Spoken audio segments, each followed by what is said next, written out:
Okay, good morning. We'll call MPC meeting to order. Is there any additions to the agenda?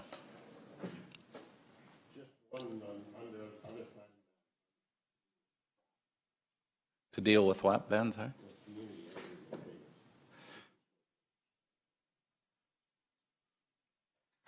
Community aggregate.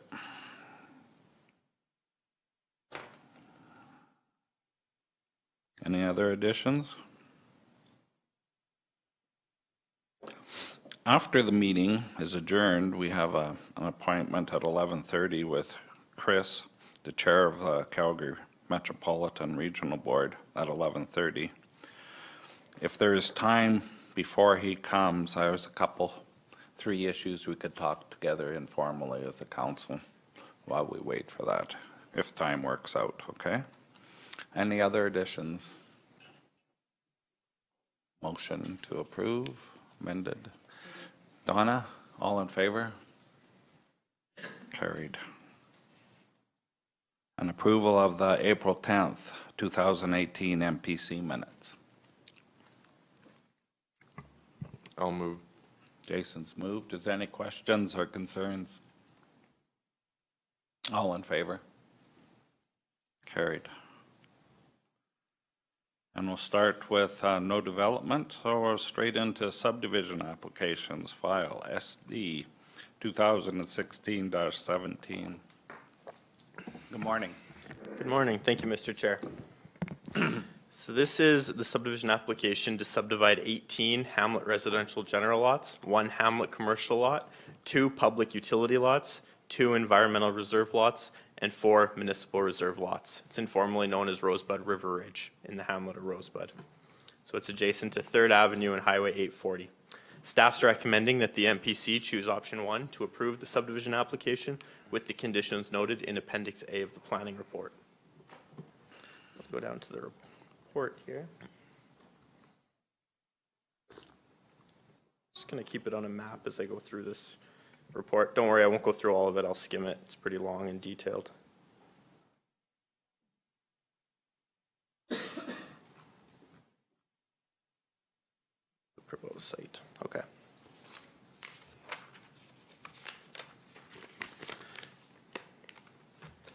So the intent is for a hamlet residential community. It would extend beyond the existing hamlet of Rosebud. The proposal also includes the hamlet commercial lot that's proposed for commercial storage purposes. As per the Municipal Government Act, environmental reserve will be required as a result of subdivision for the lands that comprise significant slopes in the development, as well as municipal reserve, which provides for open space equal to land that's developable. The interim wastewater solution will be located on a public utility lot, as well as the portion of the proposed stormwater pond that falls within the development area. So this development has a fairly long history that begins in April 2012. It was then approved by resolution to council the area concept plan on April 9th, 2013. So the area concept plan set a high-level kind of framework for how this development should proceed back in 2013. Following the approval of that area concept plan, council directed planning staff to prepare a public hearing for the disposition of municipal reserve at Lot 1, Block 8 in the Southwest 18, 27, 21 west of the 4th. On June 11th, 2013, that public hearing was held to dispose of the municipal reserve, and it was granted first and second reading. However, third reading wasn't granted at that time, so it did expire. So I'll just show in the plan here. You'll see the yellow, those are the residential lots that are proposed for Rosebud River Ridge. This limeish green is the environmental reserve land, so that's where the significant slopes are. The red is where the proposed commercial storage lot would be located. This little purple PUL lot here, that would be where the interim wastewater solution is proposed, as the wastewater solution in Rosebud is at capacity right now. So the developer had went to council requesting that they could go ahead with an interim solution, which council approved at the time. And then this is the area that I'm discussing in regards to the MR disposition. So this is where they want to put their stormwater pond for the proposed development. This is currently on county's municipal reserve land. So the county would have to dispose of this land and provide it to the developer, and that's noted in the area concept plan. However, if this is approved, they'll still have to go through that formal MR disposition all over again because it didn't receive third reading at the time. Also, their storm plans have changed quite a bit, and the land's about double in size now what they originally proposed in that area concept plan back in 2012, 2013. So that's something for council to consider. So the MR disposition, I noted that. The rezoning, so they had got their area concept plan approved, then they went to dispose of the municipal reserve to have it for their storm pond, then they applied for the rezoning. So in June 2013, they applied for the rezoning. It was granted first reading, and then there was a public hearing in August 2013, and second reading was granted at that time. However, at the time, the process for the planning department was to not give third reading unless subdivision was completed. Subdivision was never completed at that time, so this zoning expired back in 2013. So then their first subdivision application came in. So that was in February 2014. At the time, I wasn't here, it was different planners. They noted significant outstanding information in the submitted application and that technical issues needed to be addressed before it could move forward.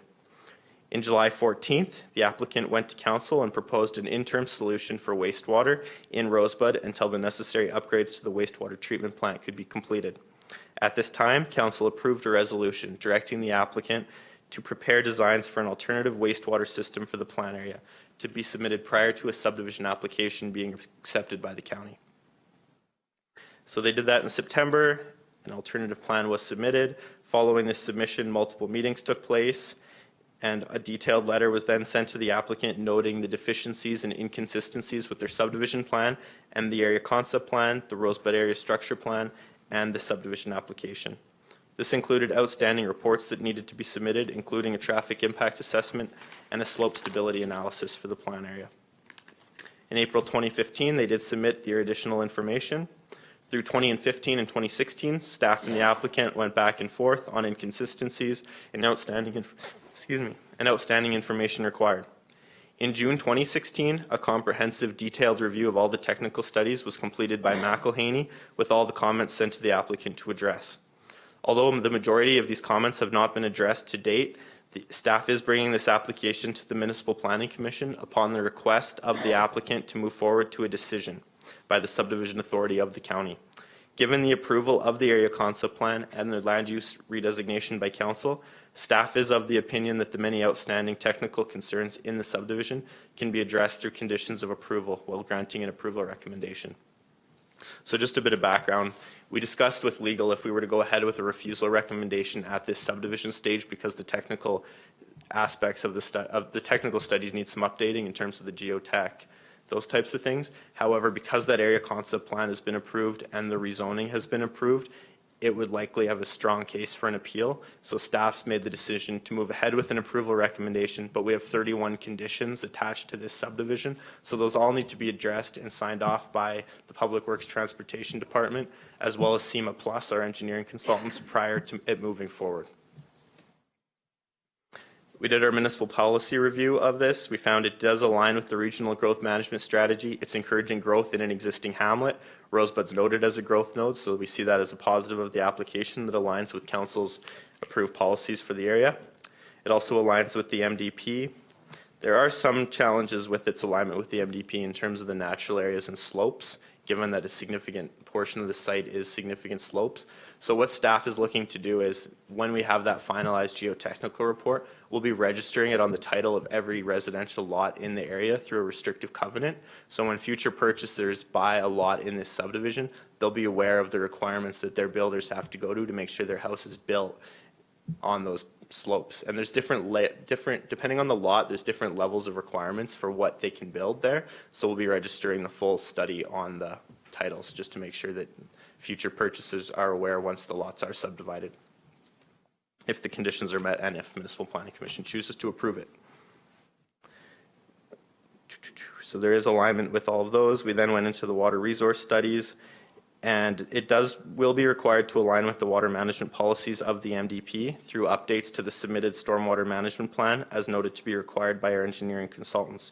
We want to make sure they get the exact size they need of their pond down now before we do the MR disposition, because we don't want to go ahead with an MR disposition, have them basically take the land, and then they need to require more area for their pond. That would involve the whole process all over again, and it's not a short process. It's a full bylaw process after this if this sub is approved. We found that it does align generally with the tourism and residential development applications. One other thing we're going to be looking to do with this subdivision is register a restrictive covenant on underground sprinklers, pools, and hot tubs. Seems a bit excessive, but a lot of subdivisions in more larger municipalities do that because there can be significant impacts on the slopes with these features. So we'll be making sure to restrict that for the future lot owners as well, to make sure that the county is protected from a liability perspective as well as future residents in the area. In terms of parks and recreation, it does align with the MDP and ASP as there will be a path network. So you'll see this little green strip here beside the interim wastewater solution.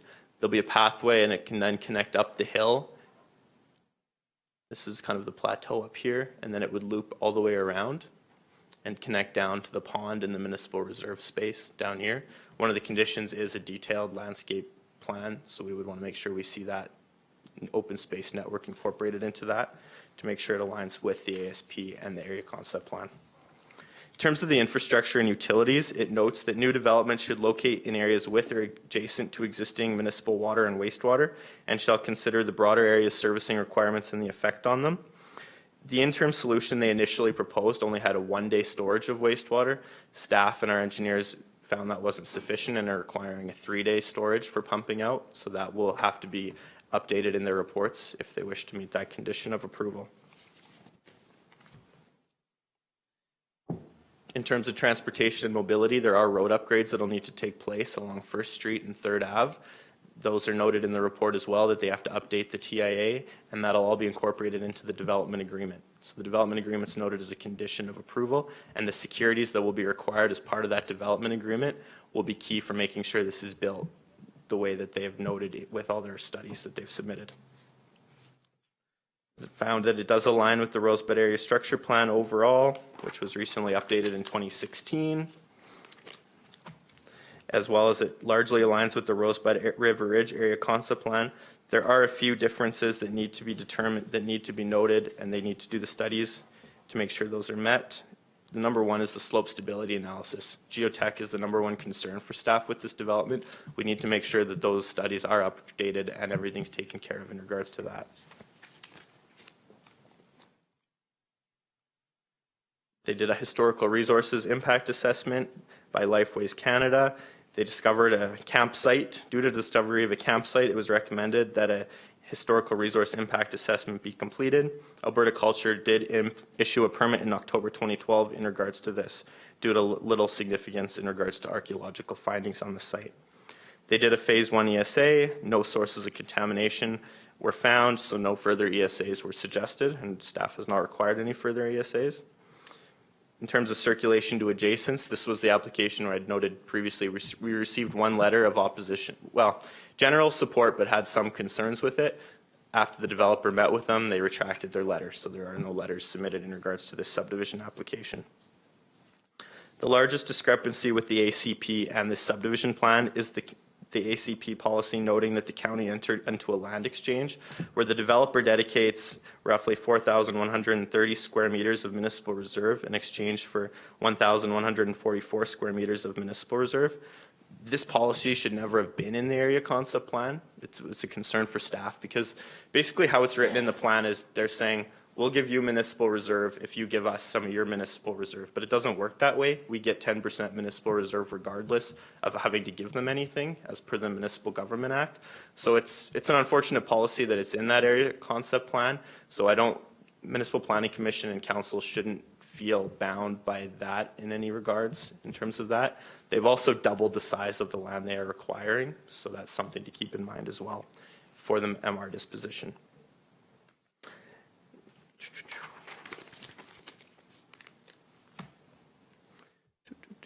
So in terms of access, the proposed Hamlet commercial lot will have access from 3rd Avenue, and the public utility lot where the proposed wastewater system is planned would also have access from 3rd Ave.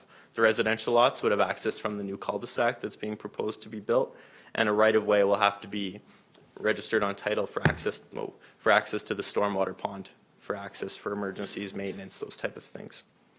In terms of water servicing, the development will be required to be serviced from Rosebud's water treatment plant. The water system in the hamlet was upgraded in anticipation of this development. All commercial and residential parcels will be required to connect to that water system. No individual wells would be allowed on any of these parcels. I noted the sanitary servicing before. They proposed their interim solution until a final solution is constructed for the hamlet of Rosebud. In terms of municipal reserve, it'll be required for the subdivision. 4.5% of the required MR will be provided by the dedication of 3 municipal reserve lots totaling 0.18 acres. Then the balance will be cash, which adds up to a payment of $1,980, which is based on the appraised land value of $25,000 an acre on a total acreage of 0.079 acres. We then circulated this to all external agencies. Alberta Culture noted that they must obtain Historical Resource Act approval, which we had covered previously. Alberta Health Services noted all of their concerns as well, which are being addressed through conditions of approval. Alberta Transportation noted that they would like to have the finalized transportation impact assessment prior to final sign-off of the subdivision, which we've agreed to do. ATCO Pipelines and ATCO Gas noted they have no objections. ATCO Pipelines did note that they have conditions that would have to be met prior to them signing off on the subdivision as well. Rosebud Gas Co-op noted no objections, and Fortis noted no easements required, and TELUS noted no objections to the application. TransCanada has no concerns. It is within 200 meters of one of their pipelines, but there are no concerns for them. And internally, Emergency Services noted that they'd like to see a hydrant located within the development. Development Services had concerns over the slopes in geotechnical reports, so we'll have to make sure those are addressed through the conditions of approval. Transportation and Infrastructure noted that a DA is required and that the county roads will need to be upgraded, and that the wastewater system will not be able to connect to the municipal system until that final wastewater solution is in place. They'll also need to enter into a deferred servicing agreement to ensure the ultimate connection to the municipal system. Detailed design engineering drawings are required for the DA, and 125% secure construction cost securities will be required. So we incorporated all of those comments into the development agreement. So I'll just go through the maps here. So this is everyone that was circulated for this development. This is the map from the area structure plan, the future land use concept for this development. So you'll see it's noted here in yellow to be future residential, and then the red's for future commercial. And this is the open space and recreation map from the area structure plan. So any paths they develop will have to follow this general plan as part of their landscape plan. And I'll just go up to the conditions, and that concludes my presentation. Let me go up.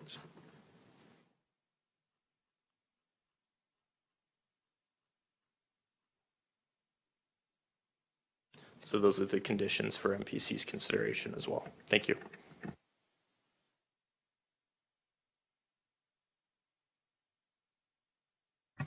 Thank you. Any questions?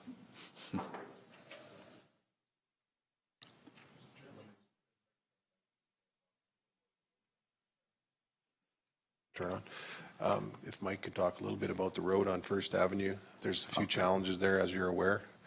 Just so that everybody's aware that there may be some concern from some of the neighbors in regards to that road. So.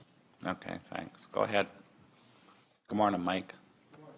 Good morning, everyone.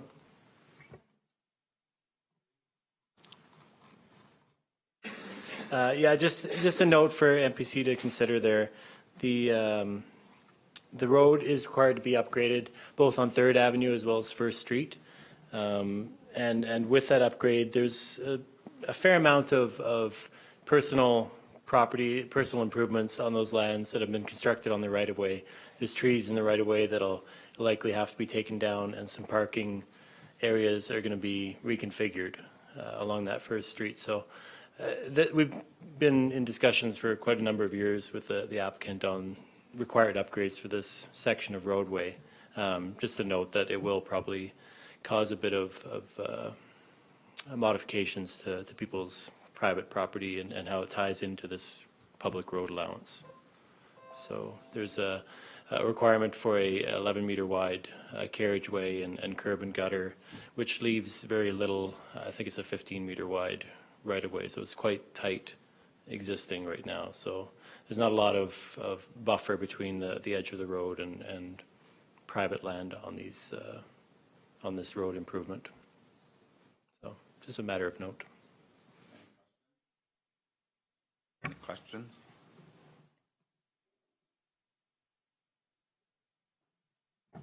Through the chair, the residents are aware of the work that has to be done on that street, the ones it's going to affect?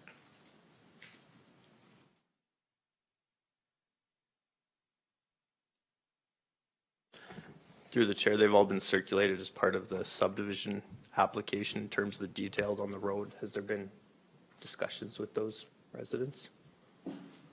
Yeah, but that doesn't mean they're aware of what's going to happen.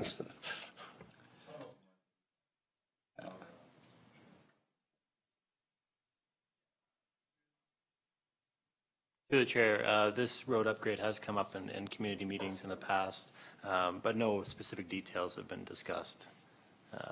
Particularly with the resident on the southwest corner of that road is probably the highest impact with a lot of that driveway extending out into our county right of way. So some of that will have to be modified.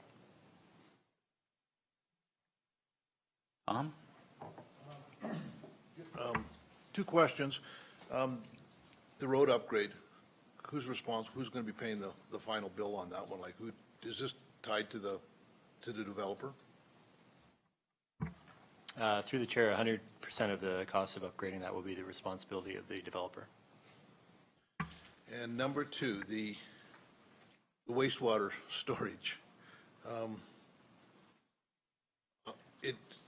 The system can't be tied in these new subdivisions cannot be tied into the existing Rosebud. So we're going to have to upgrade that system. So in the meantime, we're going to do exactly like we're doing in Muirfield.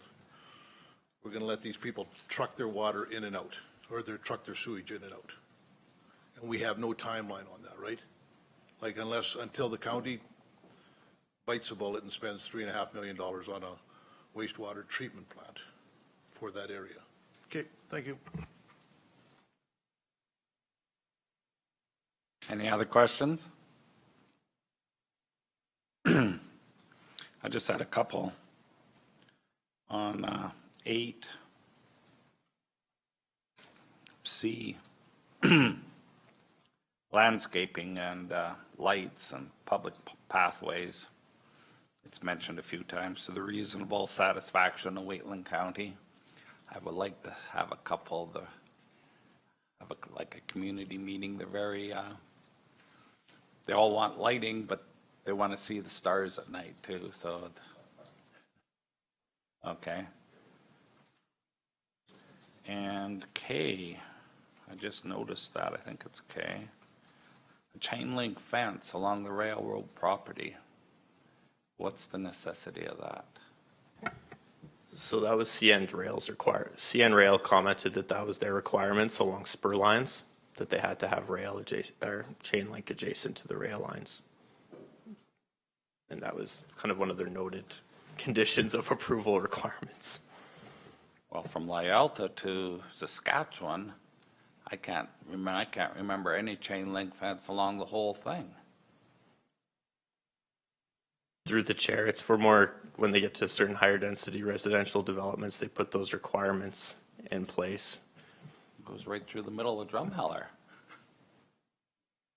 I have a problem with that. That'll just ruin their site. I'd like to see that checked into a little bit better. There's not even any track there.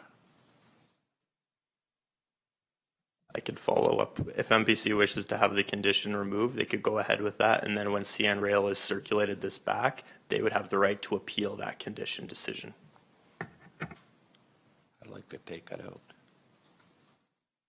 I'd like to take it out.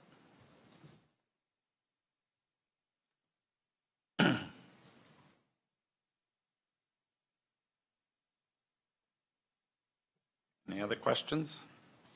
Just a comment in regards to that. If that's in the Railway Safety Act because of, and I can never pronounce that, Well, then they can put it in that way. we would need to follow it, Yeah. but I don't know if it is. I'm or aware not. of that, yeah.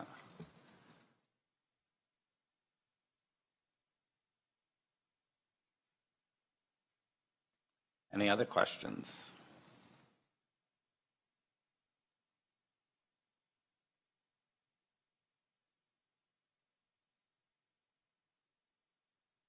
What are we going to do? Okay, I'll move that we accept the subdivision with the conditions outside of that 8K. Can find the right page we're at now.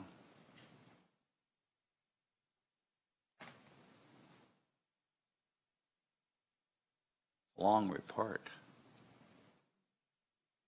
Long history. Yes, it has.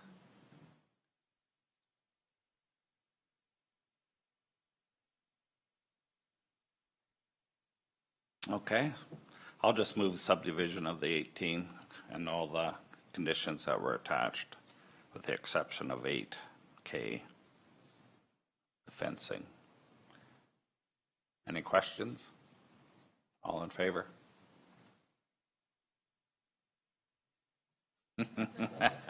Half a vote?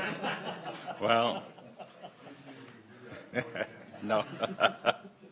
I don't know which way you round up a half a vote. It's carried. We should probably make sure there's not we should put lots if they don't put a racetrack. I know the people in Rosebud don't. No, they sure don't. Okay. Okay, thanks. We'll go to file number subdivision SD 2018-001.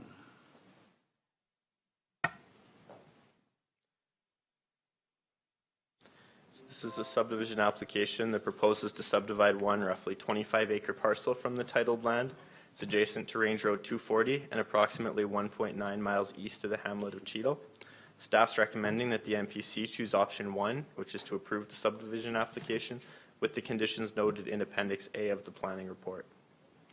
The intent of the application is to subdivide the 25-acre parcel so that the existing residential dwelling and homestead on the parcel are separated from the cultivated area. So they want to sell it then to the neighbor who would use it for farming. It would enable them to sell that farmable land to the adjacent landowner. They currently rent the land. So the letter of intent notes that the land they're looking to subdivide is largely wetland and not farmable, but they would like to continue to live on the parcel in their existing home. There was a previous redesignation application on the same lands in 2008 for multiple lots, though, that was refused by council on September 2nd, 2008. So that application proposed new development. This is no new developments proposed, it's just to subdivide it out.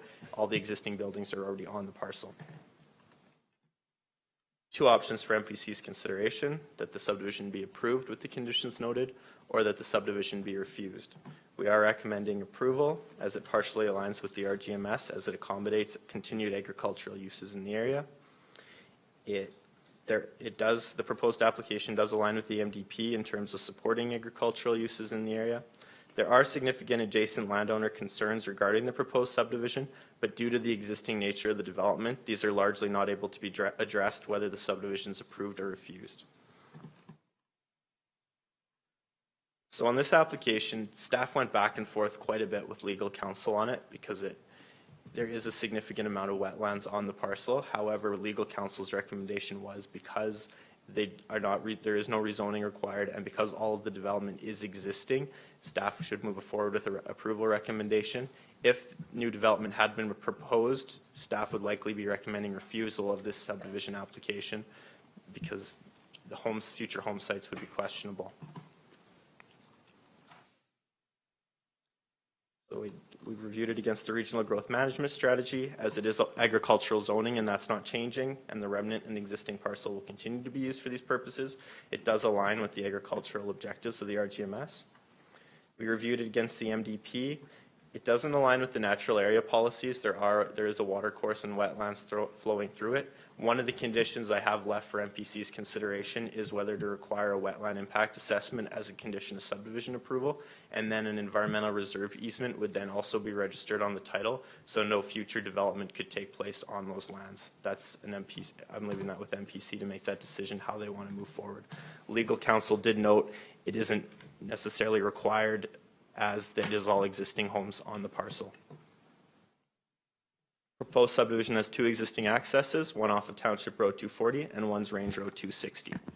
In terms of servicing, there is an existing well on the parcel, so county practice is to not require a hydrological study. In terms of sanitary, as there's an existing septic tank, we do not require testing or studies when that existing tank is in place.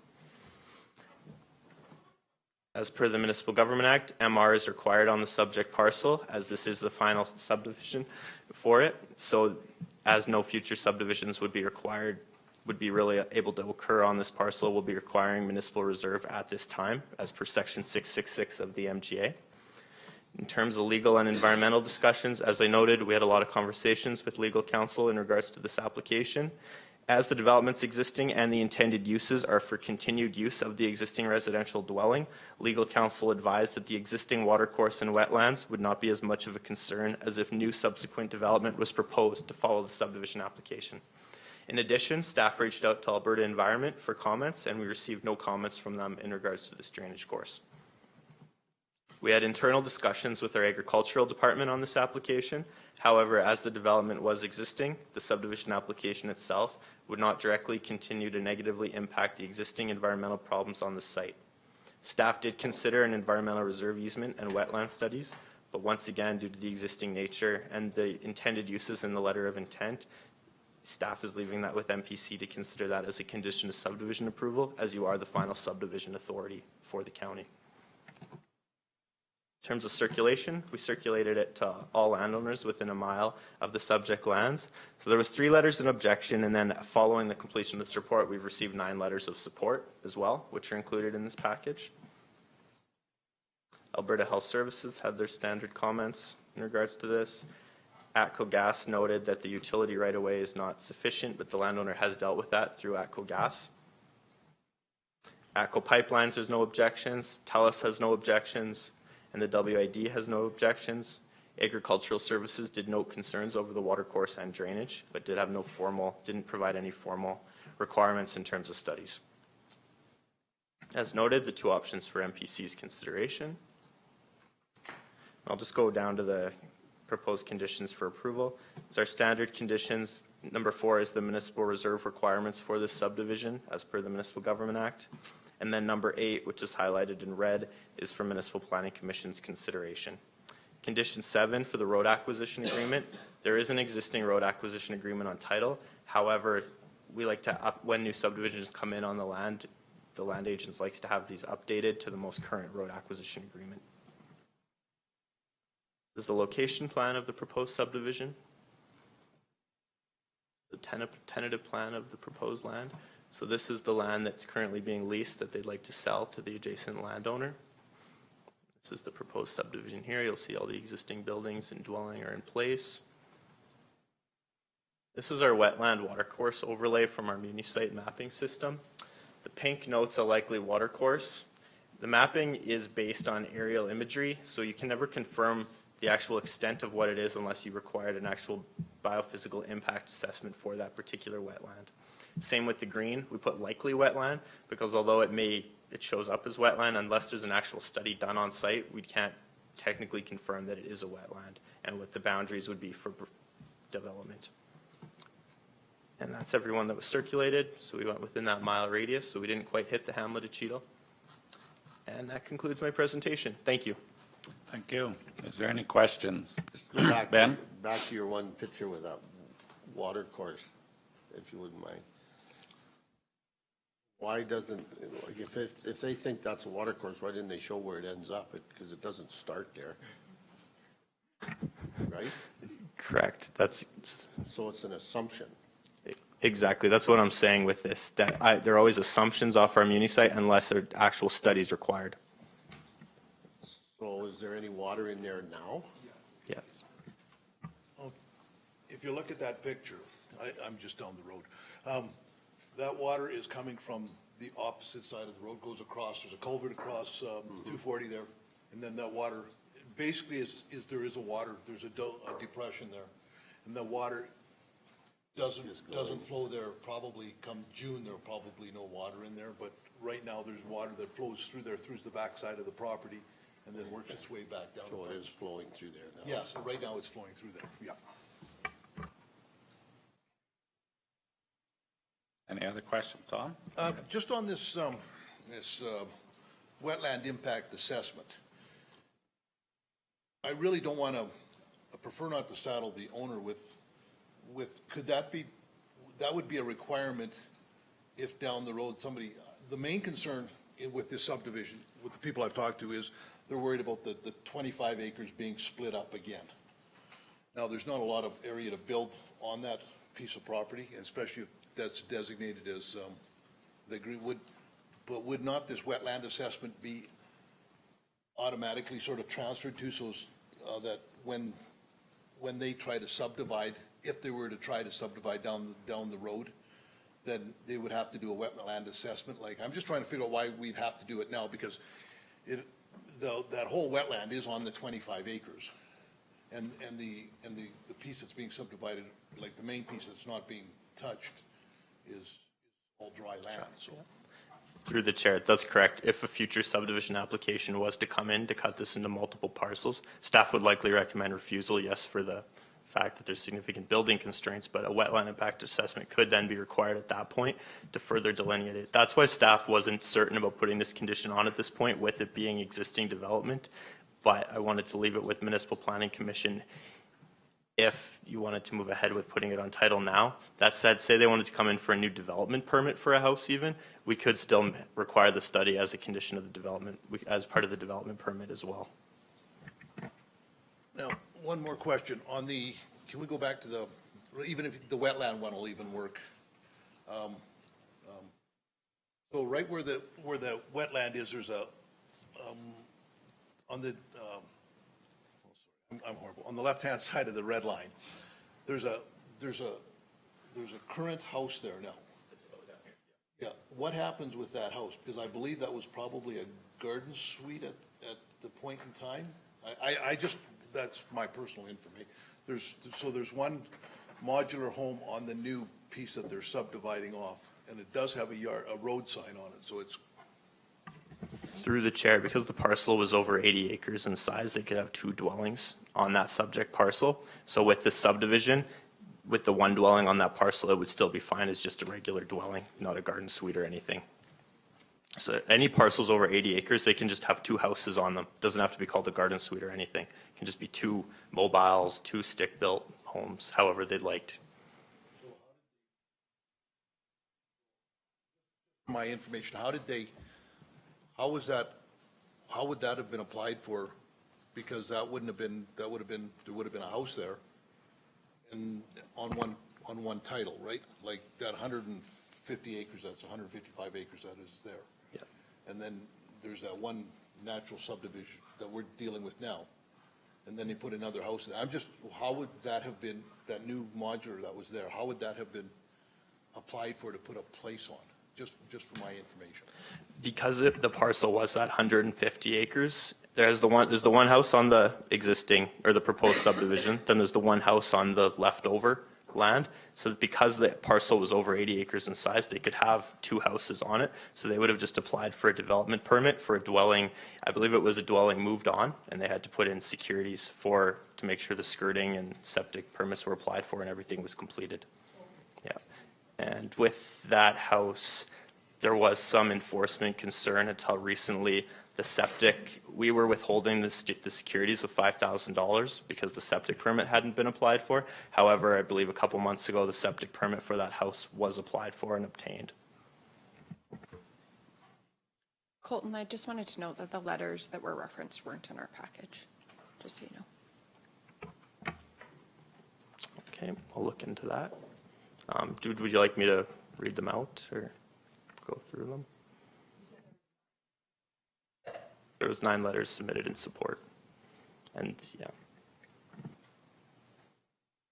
Yeah, would have been nice to see him. For sure.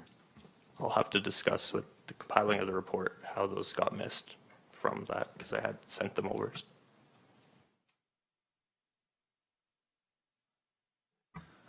I'm going to stick my two. I'm fairly well versed in this one. I'm concerned about any delays. I don't want, only because the farmer wants to break up the land, would like it's hayland that has gone absolutely crazy bad. So he wants that 130 acres. He wants to be able to get his equipment onto that so he can get it into seed this year. So I really don't want.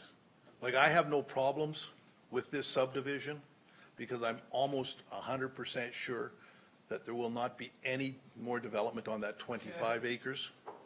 But because of the shape of the land and the amount of wetlands and all that kind of stuff. The 130 acres, I am 100% sure there'll never be anything else done on that because these people just don't do subdivisions. They're farmers. So I just don't want to see unnecessary, you know, I'd hate to see this thing delayed just because it's, you know, somebody's livelihood. There's been the money's all sitting on the subdivision being done. So that's my 2 bits.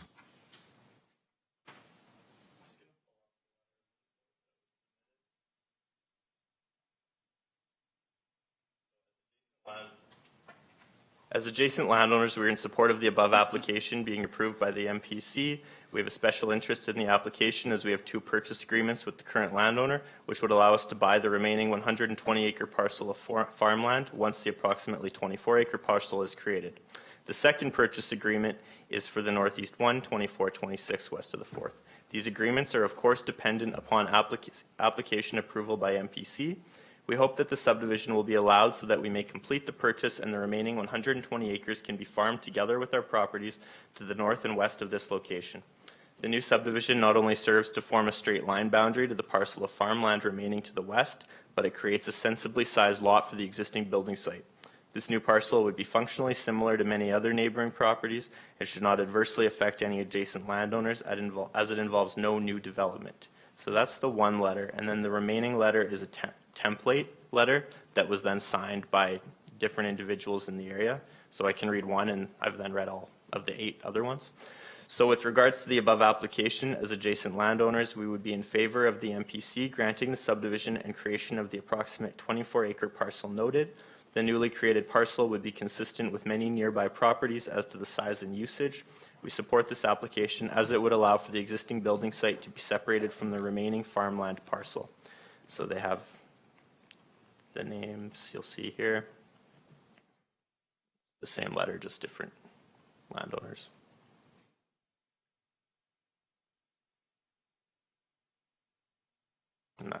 So those are all the letters that were submitted of support.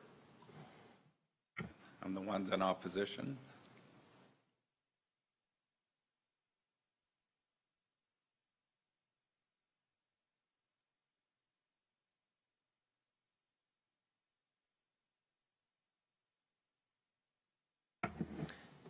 So this is the first letter. As adjacent landowners, we would like to advise you of several concerns that we have regarding further subdivision on this property.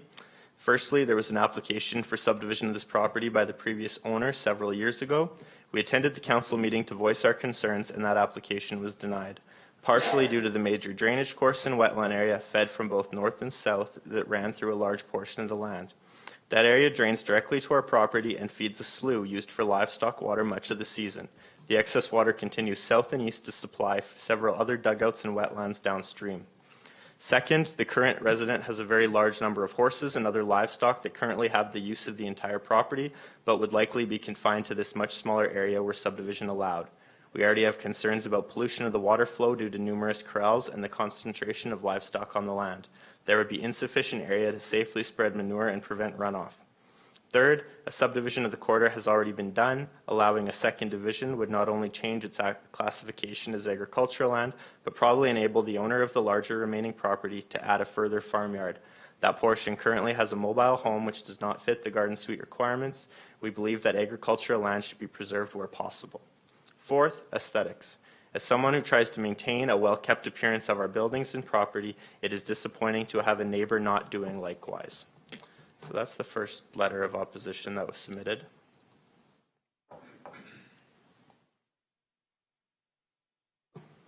And the second letter, we are objecting to the proposed subdivision for a number of reasons. There's already been a subdivision approval for 16 acres out of the quarter. In addition, we recall that another subdivision had been applied for previously in the same area as the current proposal, but that application was not approved. Our recollection is that the application was denied due to concerns with the drainage course that passes through the parcel, as well as concern for the wetland identified by the province on the parcel. It is our opinion that these concerns continue to exist today and in fact are more likely of significant concern with the current proposed subdivision. Any decision to approve the application should be justified by addressing the previous concerns resulting in the denial of the previous application. Our family's been farming land on the west side of Wheatland County for over 110 years. We are strong believers in the agricultural future of Wheatland County and pride ourselves on being stewards of the land. We have concerns with the amount of agricultural land subdivided for non-agricultural purposes within the county in recent years. We feel that a further subdivision would not be in the interest of protecting agricultural land in our area. With the proposed subdivision, it is our understanding that there is a potential for the number of dwellings to be increased between the two resulting parcels. This is a concern that adds to our protection of agricultural land concern, but also brings with it a concern for the upkeep and pride of ownership of future incremental dwellings by the current owner/resident in light of the current state of the property. Thank you for your consideration in this matter. And then the final letter.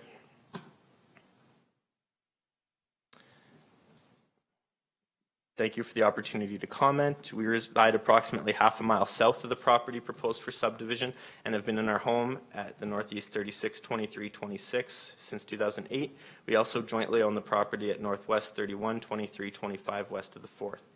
Our concerns with the proposed subdivision can be summarized as follows below. It should be stated that for the reasons outlined below, we are in objection to the subdivision. First section is noting environmental and a natural drainage course. There's a natural drainage course that passes through the proposed subdivision area. A number of quarter sections to the north and south ultimately drain through this area. As an upstream and downstream landowner, we feel this water course needs to be protected.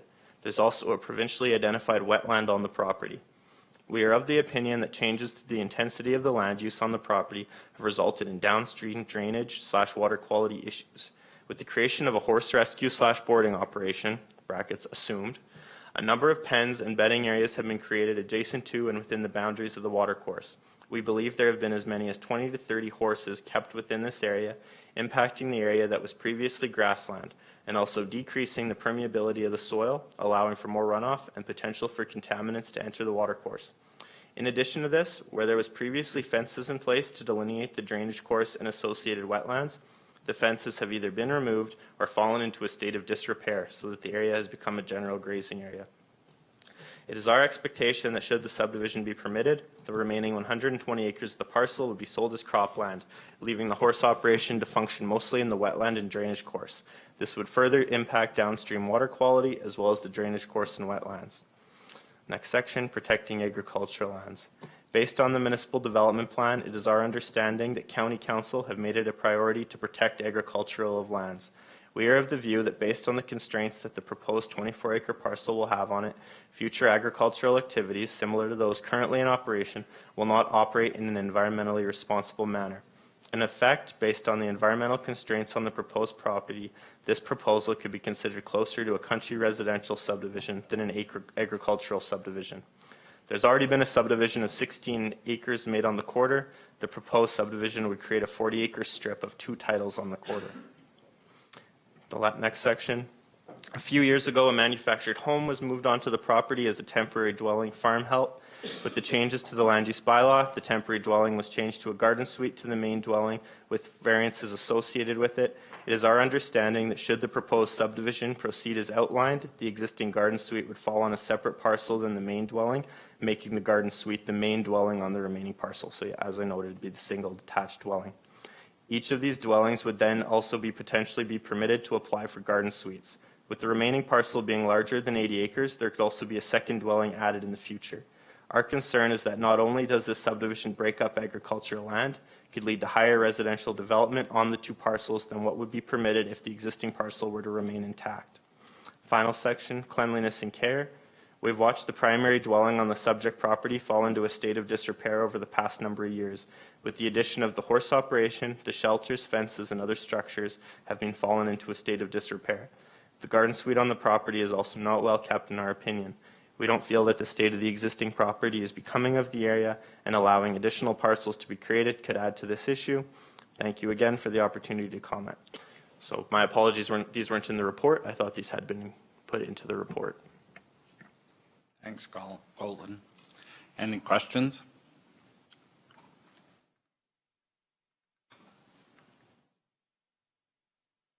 Wishes? Concerns? I can understand now why you put number 8 in there.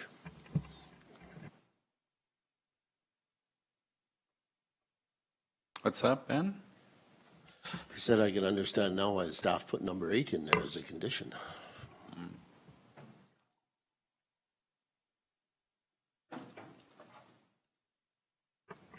I'm not sure anybody, any of you guys can answer this question for me, but on a 25-acre piece of property, like what is the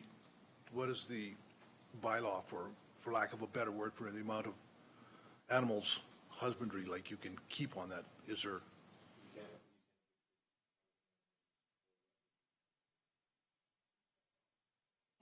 Okay, now, if the animals, or if the livestock being kept there is contaminating, I don't know if there's such a thing, is contaminating a waterway, is there, I'm just thinking about trying to address the concerns of the last letter, that the fact that, you know, they're concerned about the downstream. Do we as the county have any jurisdiction over anything like that? Through the chair, when those concerns were brought forward, I advised that they are welcome to contact Alberta Environment and bring those forward, because what that is within their jurisdiction for water courses. So they would be able to file a complaint with Alberta Environment, and Alberta Environment could investigate and move forward with that. I'm not sure if they did so.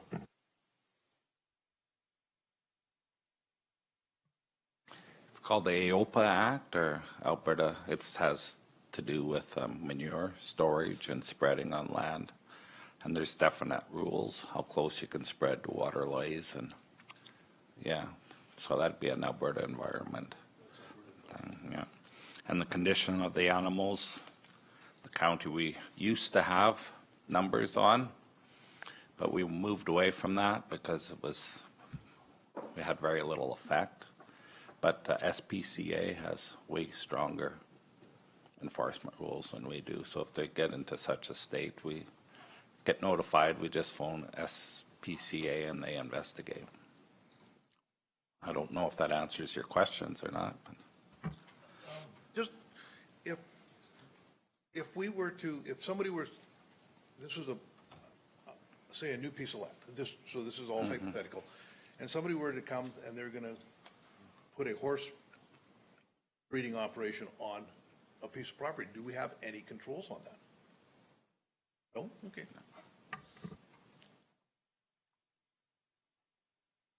If it's zoned ag general, no, it has to be zoned ag general, right? Maybe even you can do it on industrial too. I don't know. We'd have to look at the zonings, but. Through the chair, it'd be on agricultural. They'd have to apply for a development permit.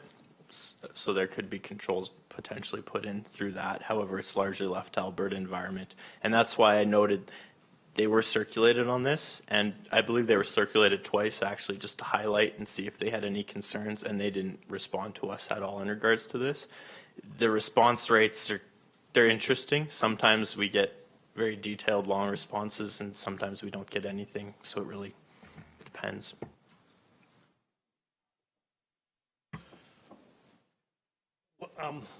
This is addressed to council. What is their, like, Council's not sitting now, Tom. I'm sorry, MPC, sorry. What is the feel for including number 8 in the appendixes to be, like, what, do we have any idea what sort of cost this is gonna incur on this, like, or is this sort of just? Through the chair, I'd hesitate to give specifics, but previous assessments I've seen, it can range from anywhere from 5,000 to you could go up to 30,000, and that's just a range. It could go anywhere. Depends on what they find on the parcel. Tom, in response to your question, when I'm looking at this, I'm looking at balancing like individual landowner rights with preservation of agricultural land. What we've been presented is this 25-acre parcel isn't a significant agricultural land, like in terms of production is my understanding. So that's less of a factor because of the quality of the land. Would that be somewhat accurate, Colton?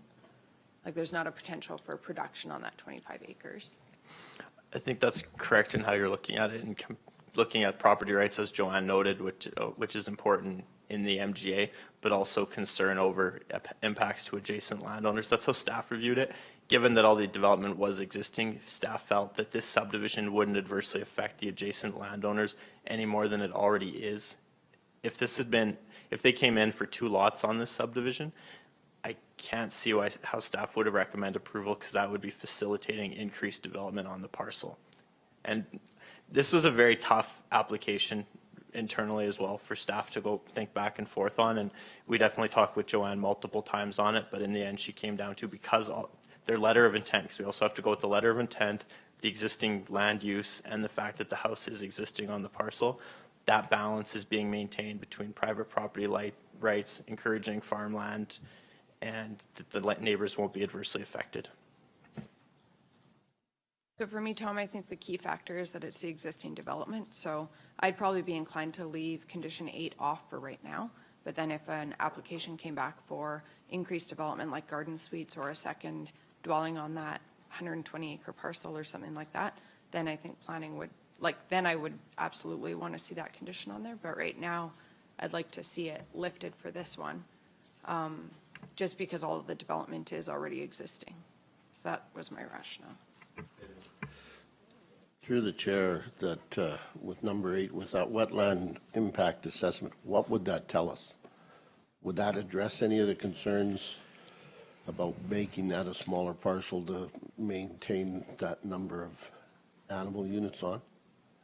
Through the chair, what it would tell us is the boundaries for where the environmentally significant areas are on the parcel. We'd have a map, we'd have boundaries where the wetland and water courses are on the parcel. We would then take that and register a restrictive covenant on title, and an environmental reserve easement on title, so no future development could occur on those wetlands or water courses. But it wouldn't speak to what's going on there now. Correct. It may highlight some degradation and existing changes, but unless Alberta Environment chooses to go enforcement on that, it wouldn't change anything from planning or the county's perspective. A lot of the concerns brought forward fall into the realm of Alberta Environment, and we've seen similar situations in the past in this general area as well, where it's out of the county's jurisdiction and it does fall into Alberta Environment. Is there any way, can we place a covenant on this 25 acre, or caveat, sorry, on this 25 acres that requires that if there's any idea, like any plans to do a subdivision, that they have to have that it's set in stone that a wetland impact assessment is done? Because I'm positive that a wetland assessment is done, there'll be no more development on that property. Through the chair, we can't place a covenant like that on the parcel. There's very strict regulations through land titles as to what can be registered on a land title. So that would, to my knowledge, not be accepted as one. However, any subdivision that was to come in, I'd be fairly confident to say the minute that this was reviewed and looked at, a wetland impact assessment would be the first thing that would be required before it's deemed complete, especially with the new MGA rules that went in effect January 1. There's very little, I would be very surprised if a future planner was to not require a wetland impact assessment for future subdivision. Because if this was, say this parcel was bare and say there was no development here as it is and they were coming in with this subdivision, we'd be wanting the wetland impact assessment up front just to make sure there's a buildable area. They've already built, so that's why that wasn't a concern.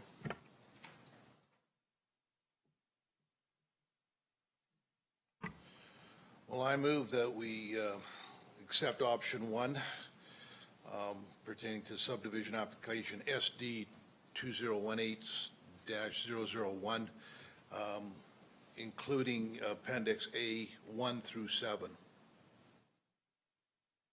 Okay. Any questions? All in favor? Carried. Thanks, Colton. And file SD 2018-002. Thank you, Mr. Chair. This is a simpler one, finally, this morning, potentially. It's a boundary adjustment of 51.46 acres from Lot 1, Block 2, Plan 071-0676, to Lot 1, Block 1, Plan 071-0675. It's adjacent to Range Road 205, approximately 13 miles northeast of Gleason. Staff's recommending that the MPC choose option 1, which is to approve the subdivision application with the conditions noted in Appendix A of the planning report. So the boundary adjustment would shift 51 acres from one parcel to the other, which would recreate the original quarter line and bring the parcels back to being largely regularly sized quarter sections. So I'll just go down to the map. It makes it pretty clear what it's trying to do.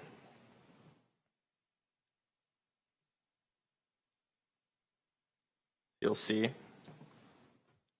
they're shifting this line, so it's going back to the original quarter line, and you'll have two roughly 160 acre parcels with the exception of this pre-existing subdivision that took place. We'll just go up here. Aligns with the MDP, as it doesn't impact natural areas, fragment agricultural land, or go against any other policies, as it's simply shifting a property line back to its original placement. And it aligns with the MDP as it encourages investment in agricultural in the county. Both parcels are agricultural general, so they'll have to align with all rules and regulations of that section of the bylaw. The proposed parcels have access off of Range Road 205. As a condition of approval, the approaches will need to be inspected and signed off by Public Works to ensure they meet county standards. In terms of servicing, we have no concerns as no new parcels are being created. And as per the MGA, municipal reserve will not be required as no new parcels are being created. ATCO Gas has no existing utility right-of-way on the property, so they were required to contact ATCO Gas and update the utility right-of-ways and register those. TELUS and the WID noted no objections. There was no internal concerns. Two options for MPC's consideration. Staff is recommending option 1 approval as it aligns with the MDP, the LUB, and we have no concerns with servicing or access. These are the proposed conditions for approval, so we will need that final plan of survey, taxes to be paid, approaches inspected. The utility right-of-way agreements that ATCO Gas noted will just need proof that those were signed off on. And then they'll have to enter into the deferred service agreement, the backsloping agreement, and the road acquisition agreement. And that's the circulation that was done for this particular parcel. And that concludes my presentation. Thank you. Thank you. Is there any questions or concerns? Wishes? I'll move that MPC choose option 1 to approve subdivision application SD 2018-002 with the conditions noted in Appendix A of the planning report. Okay, any questions? All in favor? Carried. Thanks. And Ben, community aggregate payments. Through the chair, just a comment to staff. I had a call from a ratepayer in the Dallam area that has a clay pit, and the document that he has to fill out so that he can pay the cap payment, he said he has to do 3 different conversions to get it to where it makes sense so that he can, and he's just wondering if the document that comes out, that the bottom part of the document has 3 different conversions on it to get to what he has to pay. He's trying to figure out a way that they could simplify that somehow. He said every time he does it, he comes up with a different number than our staff does, and he's trying to figure out why. And it's not a big difference, but it is a difference. So he's just wondering if they can reconfigure that. Yeah, we can certainly look at that. Part of the challenge we have is the way the legislation is written through in the province, and it has different conversions factors than it was before. So, yeah, let me know who that is after the meeting, and we'll talk to him. Okay, yeah. Anything else? Aaron? Tom, all in favor? Carried. Thanks. So do we want a little break or? Yes.